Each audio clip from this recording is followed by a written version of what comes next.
주의 말씀이 저와 여러분의 삶 가운데 함께하고 응답이 되기를 바랍니다. 우리가 살면서 어디에 기준을 삼고 어떻게 살아갈까 고민을 많이 하지만 정작 우리의 답이 이 성경에 있다라고 하는 사실은 너무나 감사하고 그리고 너무나 중요한 이야기거든요. 그래서 성경을 보면서 어떻게 사는 건가? 어떻게 해야 하는가? 나는 과연 어떤 모습으로 살아갈까 하는 것은 성경에 다 압축되어 있고 또 몇천 년 동안 만들어진 책이기 때문에 하나님의 마음을 담아서 몇천 년 동안 만들어 놓은 성경이기 때문에 이 내용을 보면서 성경을 보면서 우리의 갈 바를 어떻게 살아야 할까를 이제 고민하고 생각하고 또 이 안에서 응답을 찾고 하는 것입니다. 오늘이 무슨 날이죠?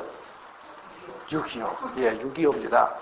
특별한 날이 기억되겠죠. 벌써 50여 년이 지난 58년 전에 끔찍한 우리나라에 아주 끔찍한 일이 있었는데 그러면서 한 3년 정도 지나고 난 다음에 무슨 일이 있었냐면 휴전이 되죠.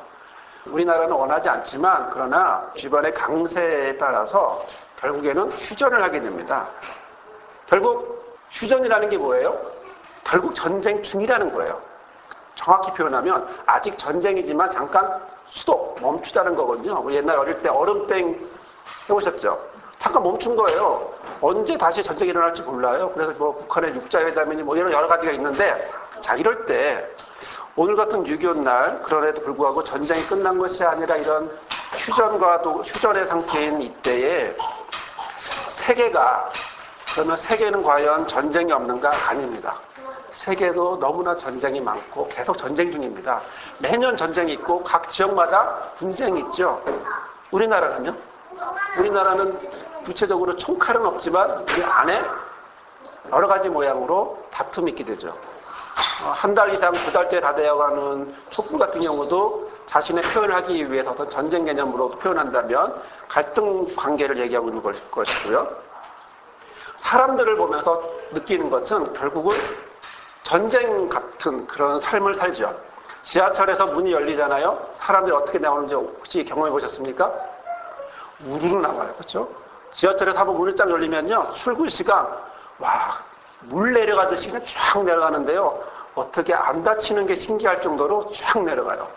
몇 년 전에 오랜만에 서울에 올라와서 지방 부교육자리 있다가 서울에 올라왔는데 지하철을 탔어요. 급한 일이 없잖아요. 급한 일이 없어 천천히 느긋하게 걸어가고 있었거든요. 사람이 우르르 나오는데 제가 몸을 피했잖아요. 팍 피해서 안 그러면 거기에 쓸려가겠는 거예요. 그래서 피했는데 사람은 이렇게 열심히 살아가고요. 적극적으로 살아가고요. 한 곳만 바라보면서 너무 열심히 살아가고 있는 상황 속에서 경제적으로도 뭐든지 간에 서로 경쟁하면서 전쟁 같은 이런 삶을 살죠. 나라 안에서만 사는 그런 모습이 아니라 또 보면 우리 사회에서도 어떤 전쟁들이 있나요? 학교 안에서 학생들 간에 전쟁이 있죠. 경쟁이니까 경쟁관계, 전쟁과 같은 경쟁관계가 있고 또 그 학생들을 생각하는 부모님은 뒤에서 부모님 입장에서 또 학생들을 어떻게 자녀들을 잘 키울까라고 하는 또 그런 긴장된 그런 관계 속에서 경쟁하는 사회에 살아가죠. 또 가정 안에서는 또 누구랑 또 경쟁합니까? 누구랑 또 다툼이 있습니까? 아내는 남편과, 남편은 아내와, 또 부모는 또 누구랑? 자녀랑. 서로 갈등하고 경쟁하고 가정 안에서는 경쟁이라는 단어가 안 통할 수도 있겠지만 그러나 또 형제들이 많으면 그 안에 뭐가 있냐면 경쟁이 있어요. 서로 경쟁하고 이런 전쟁 같은 그런 모습을 살아가죠. 처음에는 내 남편이 내 아내가 마음에 들었어요. 왜? 나랑 전혀 기질이 다르고 다른 모습이에요. 나는 내성적인데 내 아내는 외향적이야. 너무 좋은 거예요. 그런데 결혼하고 보니까 어때요? 너무 외향적이야.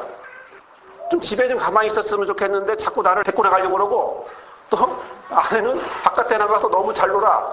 나는 내성적이라서 내향적이라서 집에 좀 가만히 있었으면 좋겠는데 제 얘기입니다. 처음엔 그게 보기 좋았는데 시간이 지나니까 그게 싫은 거예요. 불편한 거죠. 그러나 또 시간이 지나니까 또 이게 알게 되면서 조절하게 되는데 이 안에서 이런 사회가, 나라가, 그리고 학교가, 부모님들이 가정 안에서 이런 경쟁, 다툼, 열심히 살아가려고 하고 이런 모습이 많은데 또 하나 힘든 갈등이 있는 곳이 있어요. 어딜까요? 어디가 갈등이 있는 곳일까요? 내 안에. 내 아내가 아니라 아내가 안에 있는 내 마음이 갈등이에요. 항상 2% 부족하니까 그걸 채우고 싶은 마음이 너무나 힘들어요. 그래서 내 마음대로 다 했으면 좋겠어. 내 남편도 내 자식도 내 나라도 이명박 대통령도 다 내 마음대로 다 했으면 좋겠지. 다른 사람을 마음 따라 가고 싶은 마음은 실제로 없죠. 제일 어려운 건 누구냐면 마음이죠. 마음이 제일 힘들어요. 이렇게 삶이 전쟁인 우리 이런 삶을 저희들이 살아가고 있어요. 6.25만 전쟁이 아니고 저와 여러분이 늘 이 순간 살아가고 있는, 숨을 쉬고 있는 이 순간에 이미 우리는 그런 모습으로 살아가고 있다는 것을 고백하지 않을 수 없습니다. 그러면 예수님은 어떻게 살아가셨을까? 예수님은 평화롭게 살아가셨을까? 아니면 전쟁 위에 살아갔을까? 더 구체적으로 좁혀서 제자들은 어떤 생각을 하고 살았을까라는 것입니다. 예수님과 함께하니까 평화의 왕이니까 평화롭게 안전하고 행복하게 살았을까? 아니면 반대로 그 안에서 많은 어려움이 있었을까라는 거죠. 그런데 오늘 말씀을 보니까 오히려 평화로운 모습보다는 겉은 평화로워요. 겉은 아주 건강한 그런 모습처럼 보이지만 속은 마치 오리가 물 위에는 잔잔히 가지만 밑은 막 하는 것처럼 그런 모습처럼 있는 것을 우리가 풍경을 통해서 보게 되는데, 그것은 바로 오늘 35절의 말씀을 볼까요? 세베대 아들 야고보와 요한이 주께 나와 여짜오되 선생님이여 무엇이든지 우리의 구하는 바를 우리에게 하여 주시기를 원하옵나이다. 무슨 얘기입니까? 예수님한테 말합니다. 예수님, 우리가 원하는 게 있는데요, 원하는 건 뭐든지 좀 해주세요. 뭐든지 해주세요. 마태복음에 보면은요, 20장에 보면 얘기가 나와요. 똑같은 얘기인데 거기는 그때예라고 합니다. 그때라는 게 뭘까? 그때예. 왜 이런 말을 하고 있냐면요, 마태복음 20장 20절에 보면 세베대의 아들이라고 하면서 엄마가 두 아들을 데리고 와서 예수님한테 물어봐요. 그러면서 무엇을 원하느냐 예수님이 물어보니까 우리 두 아들을 위해서 해달라는 부탁을 해요. 자, 그런데 놀라운 건 뭐냐면 그때라는 거죠. 왜 그때가 뭘까요? 우리가 읽진 않았지만 읽었던 말씀 바로 위에 보면 32부터 34절까지가 보면 예수님의 순환 예고가 있습니다. 예수님 세 번째로 나는 이렇게 할 거야. 나는 예루살렘에 올라가서 이렇게 어려움을 당하게 되고 그러면서 채찍질 당하면서 침뱉고 채찍질 당하고 죽을 거야. 그리고 3일 만에 살아날 거야 라고 첫 번째, 두 번째는 자세하게 말하지 않았는데 세 번째는 자세하게 세 번째 순환을 얘기하십니다. 이렇게 얘기를 하고 난 다음에 제자들 중에 2명의 제자들이 와서 물어봅니다. 간청하는 거죠. 내가 원하는 거 해주세요. 그때에, 마태복음에는 그때에 와서 얘기합니다. 분위기가 어떨까요, 지금? 지금 화기애애하고, 그래, 너 한 자리 줄게, 뭐 이런 분위기가 아니라 예수님이 이런 겁니다. 나 조금 있으면 몇 달 뒤에 예루살렘에 올라가면 십자가에 죽어. 침뱉음을 당하고 고난을 당하고 그리고 채찍질을 당하면서 그러면 죽어. 그리고 3일 뒤에 난 살아나. 이 얘기하신 거예요. 그 얘기 끝났는데 제자가 와서 뭐라고 말해요? 예수님, 저 부탁이 있는데요. 이거 꼭 들어주셔야 돼요. 무슨 부탁이죠? 예수님 좌편, 우편 거기 앉게 해주세요. 자, 이게 분위기가요. 이 분위기가 아니잖아요. 그렇죠? 왜 이런 분위기에서 예수님이 지금 나 좀 있으면 죽을 거야 라고 하는 이런 분위기에서 예수님 앞에 나와서 제자들이 이렇게 말할까? 예수님은 십자가의 길을 말하고 있는데 두 제자를 와갖고 뭐라고 말하냐면 야심이 있는 청탁을 하고 있는 겁니다. 예수님 자리가 우편과 좌편이 있을 텐데 나 좌회전 우회전하게 해주세요. 이런 이야기를 하고 있는 거거든요. 무슨 얘기일까요? 예수님의 한 얘기 들었어요? 안 들었어요? 방금 예수님이 한 얘기 들었을까요? 안 들었을까요? 안 들었다는 얘기죠. 예수님은 나 좀 있으면 죽어. 이 얘기했는데 죽든지 말든지 상관없는 거야. 안 듣고 그 다음에 내가 하는 얘기는 뭐냐면 바로 내 소원 들어주세요. 그 소원이 뭐냐고 물어보니까 예수님 좌편 우편에 앉게 해주세요. 라고 이야기한다는 거죠. 여러분 가정생활을 하면서 어려울 때 있습니다. 힘들 때 있습니다. 예를 들어 여러분이 너무나 아프고 힘든데 여러분이 어렵고 힘든 상황 속에서 그럴 때 아이가 와서 나에게 이야기합니다. 만약에 내가 오늘 아파요. 너무 아파서 꼼짝도 하기 싫어요. 그런데 와갖고 하는 말이 엄마 나 밥 줘. 이러면 엄마 나 뭐 사야 되는데 뭐 돈 줘. 이러면 어떨까요? 제일 얄미운 사람들이 누구냐? 남편이죠. 남편이 와서 아파 죽겠는데 와갖고 밥 차리라 그러죠. 이런 상황이에요. 전혀 분위기도 모르는 이런 상황 속에서 예수님 앞에 와서 제자들의 영적 무지, 자신이 가야 될 것도 전혀 모르면서 이렇게 이야기하는 제자들의 이야기를 보면서 참 아쉬운 건 37절에 볼까요? 여짜오되 주의 영광 중에 라고 되어 있습니다. 여러분, 예수님의 십자가의 길은 영광인가요? 고난인가요? 고난이죠. 누가 봐도 고난이죠. 그런데 예수님은 지금 예수님 앞에 온 이 제자들은 뭐라고 말하냐면 주가 영광 중에 있을 때, 예수님이 영광 중에 있을 때, 그럴 때 우리를 좌편에 하나는 우편에 앉게 해주세요. 이렇게 얘기를 했죠. 예수님이 어디에? 영광 중에 있을 때 우리 그 자리 옆에 있게 해달라고 얘기하는 거죠. 예수님이 이 얘기 들을 때 무슨 생각 들었을까요? 나 지금 죽어. 좀 있으면 죽어 얘기했는데 예수님 그 영광이잖아요. 예루살렘 올라갈 영광이잖아요. 나 거기 옆에 이러면 우리 같으면 어떡할까요? 바로 올라가죠. 뭐가? 손이 올라가죠. 근데 예수님 희한하게 안 올라가셔요. 그렇죠? 오히려 그걸 참고 그대로 받아주시는 걸 보면 참 놀라운데, 예수님의 세 번째 순환 예고를 하고 전혀 그것을 듣지 않는 그들이 정치적 메시아로만 받아들이면서 예수님이 영광 중에 있을 거라고, 예루살렘에 올라가면 정말 큰 자리 한 자리 할 거라고 생각하면서 올라간 그들을 향해서 예수님은 무엇이라고 말했을까? 어떤 마음이 들으셨을까? 어떤 생각을 그들에게 품으셨을까? 우리와 다른 것 같은 것을 우리가 성경을 보면서 경험하게 되는데요. 자기들이 생각한 거, 자기들이 제일 좋아하는 거 만약 안 들어주면 어떻게 될까요? 우리는 이런 경험들을 많이 하죠. 우리 이런 고백들을 많이 합니다. 하나님이 계시면 이거 들어주셔야 돼요. 하나님 계시다면 나한테 어떻게 이럴 수 있어요? 무슨 얘기일까요? 내가 상상하는 것, 내가 원하는 것. 예수님이 지금 고난의 길을 가도 뭘 가도 상관없어요. 나는 어디 가면 돼요? 내가 원하는 영광의 자리에 앉으면 돼요.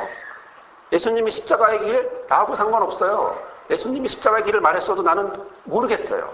단 내가 원하고 내가 상상했던 것, 가장 좋았던 것, 바로 그래서 영광의 자리 그곳에 나는 있게 해달라고.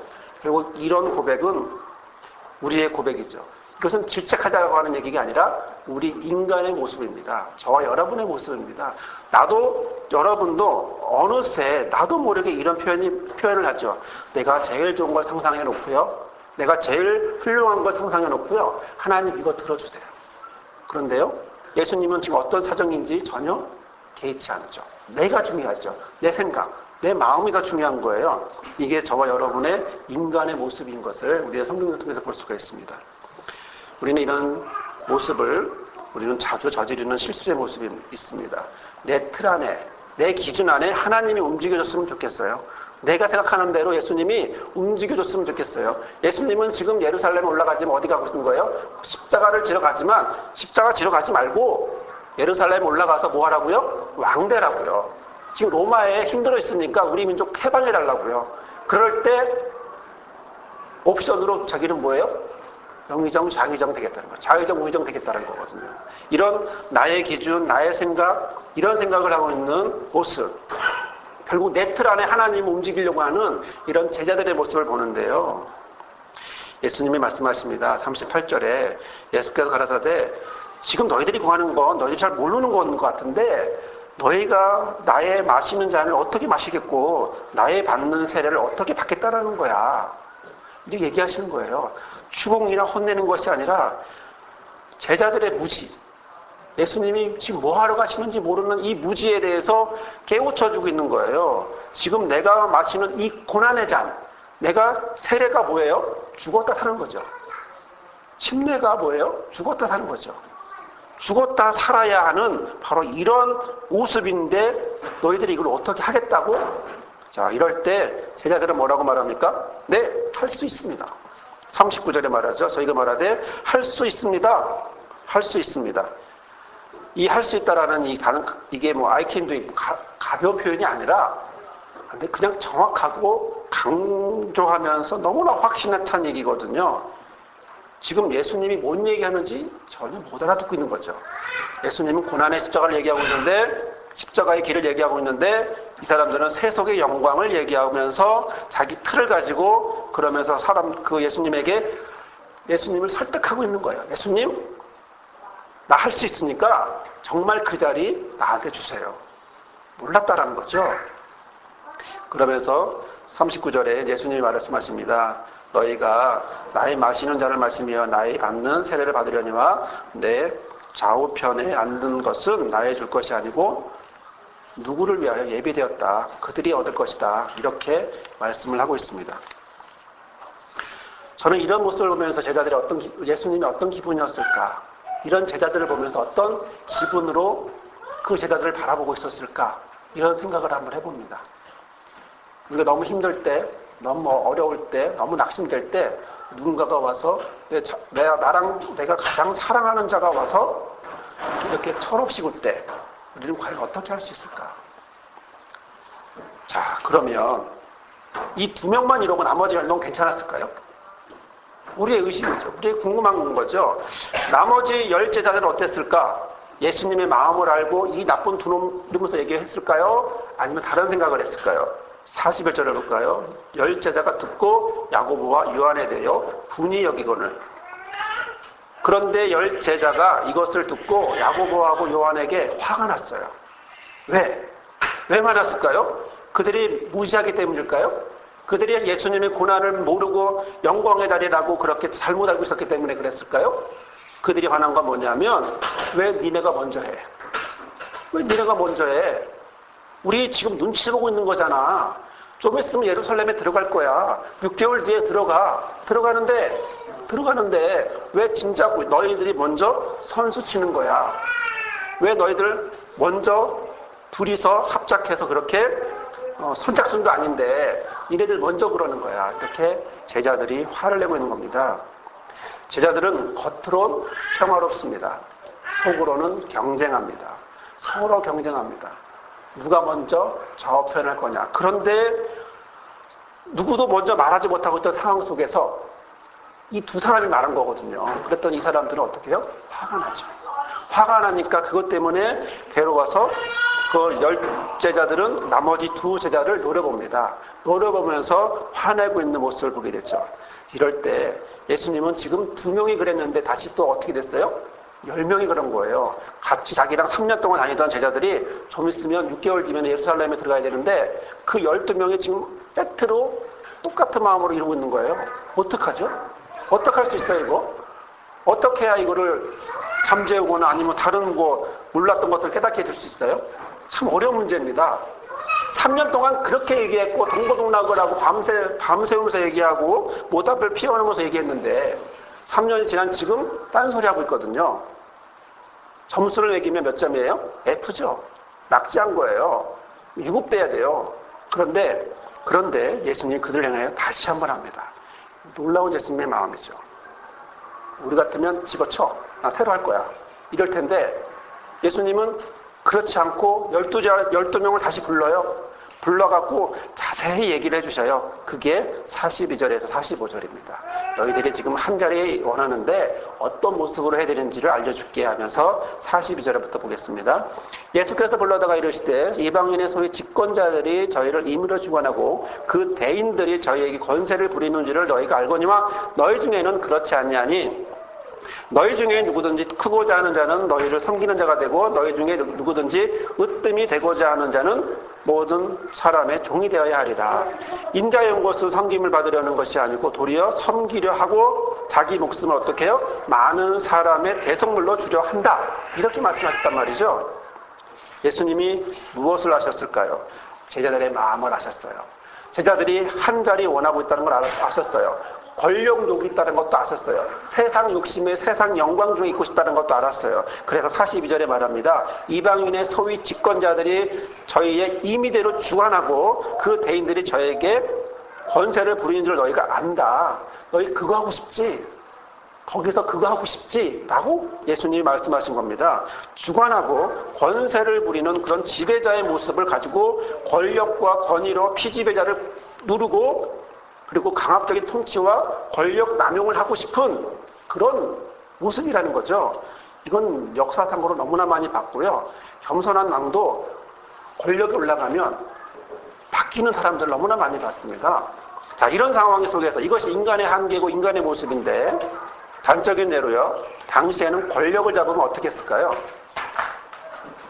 당시에는요, 권력을 잡으면 그 권력을 과시하기 위해서 그 지역에 쓰는 돈에 자기 이름을 넣고요. 자기 얼굴을 넣어요. 그러니까 제가 권력을 잡으면 동전에 누가 들어가요? 제 얼굴과 제 이름이 들어가는 거죠. 왜? 이 지역은 내 거라는 거예요. 그렇게 들어가는 이런 모습을 하고 싶은 거예요. 그래서 제자들에게 그런 모습을 이야기하시는데 표준세 번역은 이렇게 말합니다. 너희가 아는 대로 민족들을 다스리고 자처하는 사람들은 그들을 마구 내리누르고 고관들은 세도를 부린다. 이렇게 표현을 하는데요. 이렇게 세상은 권세로 권력력으로 사로잡혀서 이렇게 있는데 그런데 예수님이 말씀하고 있는 건 세상과 반대의 이야기를 하고 있습니다. 무슨 얘기를 하고 있나요? 세상의 권력은 높아지는 권력이죠. 올라가서 누르는 권력을 얘기하죠. 그런데 예수님은 지금 다른 얘기를 합니다. 겸손과 섬김을 얘기하죠. 섬긴다라는 거죠. 지금 예수님이 예루살렘에 가는 이유가 왜 가죠? 죽으러 가는 겁니다. 섬기러 가는 겁니다. 예루살렘에 가서 지금 모든 사역을 예수님이 구약에 있는 말씀을 이루기 위해서 성경에 있는 말씀을 이루시기 위해서 왕이 되는데 권력을 남용하는 왕이 아닌 섬기는, 죽는 요한복음 10장에 나는 선한 목자는 죽으러 왔다는 거예요. 내가 내 양들을 위하여 목숨을 버린다라는 거죠. 그런 선한 목자로 내가 예루살렘에 올라간다라고 말씀하고 있는 겁니다. 그러므로 섬김은 권력의 모습은 결국 섬기는 모습이 되어야 되고 낮아지는 모습이 되어야 되고 세상의 기준은 높아지는 거지만 세상의 기준은 높아서 남을 누르는 거지만 그러나 예수님의 모습은 높아지는 것이 아닌 낮아지는 것을 얘기합니다. 이것은 피지배가 되라는 얘기가 아니에요. 지배를 당하는 사람을 얘기하는 게 아니라 이것은 자신의 목숨을 희생하면서도 무엇이 된다는 겁니까? 권력자 위에 있다는 걸 말씀하고 있는 거죠. 온 세상이 전쟁 중입니다. 지구의 모든 데가 지금 여러 가지 모양으로 전쟁이에요. 석유 때문에 전쟁하고 마약 때문에 전쟁하고 여러 가지 때문에 전쟁하고 있어요. 그리고 그 전쟁은 계속되고 있어요. 앞으로도 계속될 겁니다. 국지전으로 계속 여러 가지 될 것이고 오히려 위험이 돼서 3차 세계대전이 일어날지도 모르는 그런 모습을 갈지도 몰라요. 언제나 중동은 시끄럽고요. 언제나 다른 모든 국가들은 지금 서로 독립한다 그러면서 시끄럽고요. 서로 싸우고 민족 간에 싸우고 나라 간에 싸우고 있는 상황 속에서 크게만 싸우는 것이 아닌 안타깝게도 우리 사회가 서로 다투고 경쟁하고 있고 또 어디가 경쟁하고 있습니까? 우리 가정이 경쟁하고 있고 내 마음이 경쟁하고 있고 내 속이 경쟁하고 있고 바로 그래서 그런 모습으로 세상 속에 나아가서는 바로 그 위에 세워지고 싶은 올라가고 싶은 그런 이야기를 하고 있는 거죠. 회를 하면서 제가 이런 경험들을 보면서 느끼는 건 뭐냐면 제일 바꾸기 힘든 것이 무엇일까? 마음이더라고요. 마음을 바꾸기가 힘들어요. 내 마음 바꾸기 쉽지 않습니다. 나도 내 마음 모르고 내 마음이 어떻게 가야 될지도 모릅니다. 그런데 여기에 성경을 보니 너무나 완벽한 모델이 하나 있습니다. 누구죠? 예수님의 마음이죠. 내 마음이 지금 우리는 성경을 보면서 예수님처럼 살아가고자 원하는 것입니다. 오늘 내가 가정에 있습니다. 내가 사회에 있고 직장에 있습니다. 내가 학교에 있습니다. 그럴 때 만약 예수님이 그 자리에 있다면 과연 어떤 모습으로 어떻게 살아가실까? 어떻게 살아가실까? 내가 미래를 준비하고 그리고 세상을 향하여서 나가려고 하는데 과연 예수님이라면 내 자리에 어떻게 하고 계실까? 아주 심각한 질문을 내 자신에게 해봐야 합니다. 내 자식이, 내 남편이 세상을 향해 나가는데 어떻게 나갈까? 혼자 내보내실래요? 아니면 예수님과 함께 같이 나가게 해주실래요? 세상은 계속해서 위에서 누르는 이야기를 계속해서 말하고 있습니다. 온 신문을 봐도 그 얘기입니다. 하지만 성경은 그렇게 말하고 있지 않습니다. 바로 어떻게 말하고 있습니까? 성경이 말씀하고 있는 것은 바로 너희 중에 누구든지 으뜸이 되고자 하는 자는 너희 모든 사람이 종이 되어야 하리라. 인자연 것은 섬김을 받으려 함이 아니라 도리어 섬기려 하고 자기 목숨을 많은 사람의 대속물로 주려 한다 라고 말하고 있습니다. 여러분, 우리가 100가지 1000가지 섬길 수 있는 마음으로 살아가기 쉽지 않습니다. 왜요? 우리는 인간이거든요. 당연한 인간이거든요. 그래서 우리는 어디 가고 싶어요? 위에 있고 싶어요. 뛰면 걷고 싶고, 걸으면 쓰고 싶고, 또 서면 앉고 눕고 싶은 게 사람의 마음이거든요. 당연히 흘러가는 이 마음에 우리가 오늘도 하나를 선택하면서 적어도 주님, 내가 내 안에, 내 마음속에, 내 가정 안에, 내 나라와 사회 안에, 내 자식과 내 남편과 아내에게 내가 어떤 섬김의 자세를 내가 가져야 할까요? 많이는 못하겠습니다. 솔직하게. 많이는 못하겠습니다. 다 할 수는 없습니다. 그러나 내가 하나만을 하고 싶어요. 그래서 내 자신에게 나를 섬기고 내 남편을, 내 자식을, 내 주변을, 나라와 백성을 모든 것들을 위해서 내가 섬길 수 있는 것, 바로 그것을 하나 알고 그리고 실천할 수 있게. 누구처럼? 예수님처럼 실천할 수 있게 해달라고 기도함으로 높아지는 모습에서 예수님처럼 낮아짐으로 높아지는, 낮아졌기 때문에 높아지는 예수님의 모습이 저와 여러분 삶 가운데 충만하시기를 주님의 이름으로 간절히 부탁을 드립니다. 아멘. 사랑의 하나님, 이 시간 우리와 함께 하시니 감사합니다. 연약한 우리의 모습입니다. 그러나 주님, 이 시간 기도하오니 함께 하시고 우리의 모습이 예수님을 닮아 위에 있지 않고 낮아지고 겸손해지고 섬기는 모습, 그래서 하나님이 일으키시는 그런 삶이 되게 허락하여 주옵소서. 예수님의 마음을 품게 하시기를 원하며 예수님의 이름으로 기도드려옵나이다. 아멘.